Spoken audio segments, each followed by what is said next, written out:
Tahu nggak, itu kuntilanak katanya mainin stang motor gini-gini sambil kepalanya gini-gini. Kayak kesenangan gitu. Yang masih suka masukin motor ke dalam rumah harus hati-hati ya. Takutnya sama kayak yang dialami oleh Marissa. Ada kuntilanak yang ikut masuk. Yang suka cerita horor sini kumpul, yang penakut mendingan skip aja.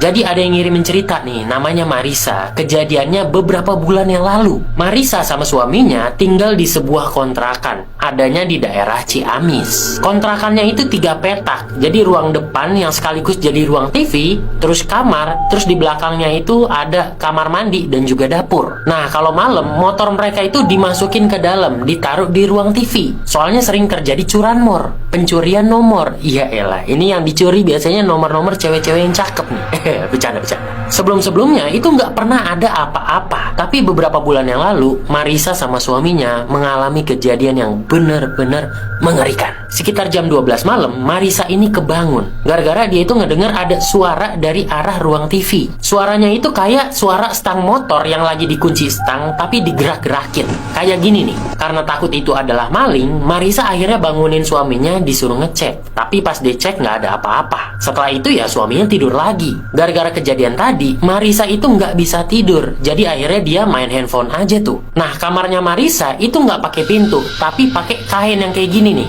Dan kainnya juga nggak terlalu tebel. Jadi kalau ada orang yang lewat, itu masih kelihatan samar-samar. Nah, ketika si Marissa ini lagi main handphone, tiba-tiba dia itu bener-bener ketakutan. Gara-gara dia itu kayak ngelihat ada siluet orang lewat dari arah dapur menuju ke ruang TV. Marissa pun langsung buru-buru bangunin suaminya dengan panik dan yakin buat suruh ngecek. Awalnya suaminya itu males, tapi Marissa ini maksa. Dan dia benar-benar yakin kalau tadi tuh ada orang lewat. Marissa juga bilang ke suaminya, udah deh, ayo kita ngecek berdua. Udah tuh mereka sama-sama bangun, terus keluar kamar, ngecek tuh, ngintip ke arah ruang TV. Dan begitu mereka lihat, ada kuntilanak yang lagi duduk di motor mereka. Oh ya, sebelum lanjut, gue mau ngasih pemberitahuan dulu. Channel YouTube gue itu kena hack dan nggak bisa balik lagi. Jadinya dalam waktu dekat gue bakal bikin channel YouTube baru lagi. Gue minta tolong ya buat kalian yang suka dengerin cerita horor dan juga misteri. Nanti kalau channelnya udah ada, tolong di subscribe dan ditonton. Nanti kalau udah ada channelnya, gue kasih tahu nama channelnya yang baru ya. Oke? Mantap, ayo kita lanjut cerita lagi. Tahu nggak, itu kuntilanak katanya mainin stang motor gini-gini sambil kepalanya gini-gini. Kayak kesenangan gitu. Ngeliat itu karena ketakutan, Marissa langsung balik lagi ke kamar, tapi suaminya enggak. Suaminya itu malah langsung teriak pakai bahasa Sunda. Tapi artinya kayak gini nih, woi keluar lu, ini rumah gua. Terus kata suaminya, itu kuntilanak langsung diem, nengok ke arah dia. Nah, tapi suaminya ini cuma bisa ngeliat mata kanannya doang.